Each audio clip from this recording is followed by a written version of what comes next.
حضرت حمزہ وہ بھی اسلام لے آ چکے تھے اور حضور دار ارقم میں تشریف فرماتے اور حضور کو حضرت جبرائیل کے واسطے سے مطلع کر دیا گیا تھا کہ عمر آ رہا ہے. پہلے سر لینے کے ارادے سے آ رہا تھا اور اب سر دینے آ رہا ہے. بہرحال حضرت عمر آئے. حضرت حمزہ نے دیکھ لیا کہ عمر آ رہا ہے, تلوار ہے, اپنی آستینیں چڑھا لی. چونکہ حضرت امیر حمزہ اپنے وقت کے پہلوان تھے, طاقتور تھے, کہا کہ میں نمٹوں گا آج اس سے. حضرت امیر حمزہ کو حضور نے فرمایا کہ نہیں, آستینیں مت چڑھاؤ اور رک جاؤ, آج ہم خود حضرت عمر سے ملاقات کریں گے. حضور صلی اللہ علیہ وسلم نے حضرت عمر کو اپنی سینے سے لگایا اور ان کو دبایا, اور اتنا دبایا حضرت عمر خود فرماتے ہیں کہ اگر حضور مجھے تھوڑی دیر اور اسی طریقے سے اگر دبائے رکھتے تو میری دائیں پسلی بائیں پسلی سے مل جاتی. یہ اس طاقت اور اس نشہ جو ایک حضرت عمر کو اپنے ذہن میں اپنی بہادری اپنی طاقت پر ایک غرور تھا, اس کو ختم کرنے کے لیے یہ جلوہ اور یہ طاقت حضور کی دکھائی گئی کہ ایک نبی میں 1000 جنتیوں جتنی طاقت ہوتی ہے.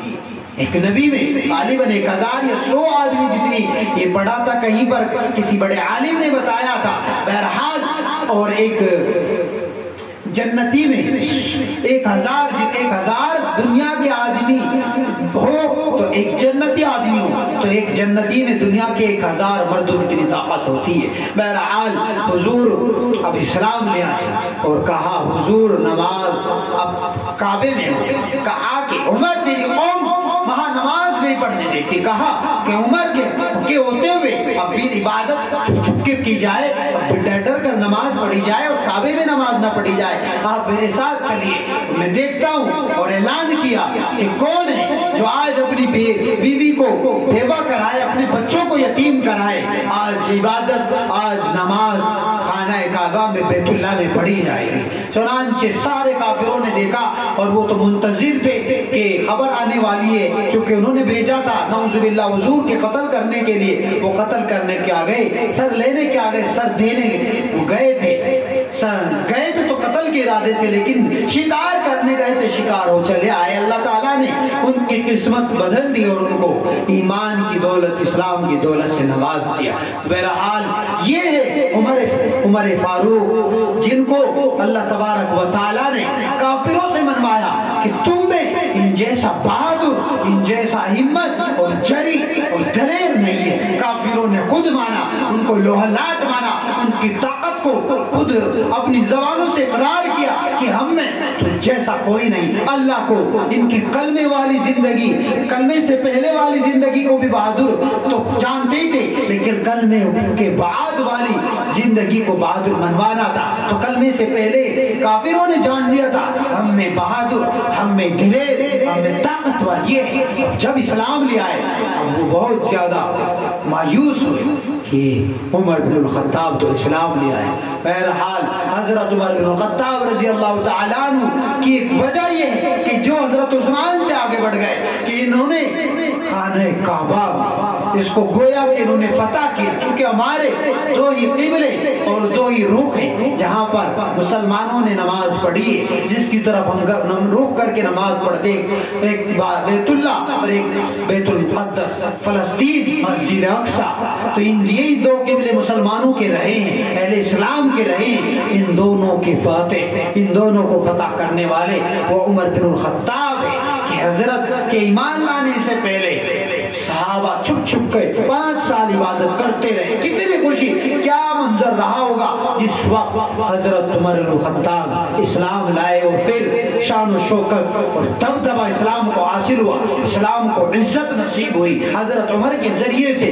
کہ پہلے گویا خانہ کعبہ میں ڈنکے کی چوٹ پر نماز نہیں پڑھ سکتے تھے, عبادت نہیں کر سکتے تھے, اور اب حضرت عمر نے اعلان کر دیا کسی کے اندر ہمت نہیں ہے. کافروں نے ہمت نہیں کی کہ وہ اپنے کو شہید شہید کرائے اور بیوی کو بیوہ کرائے، بچوں کو یتیم کرائے۔ اس طریقے سے سارے صحابہ نے خوشی محسوس کی۔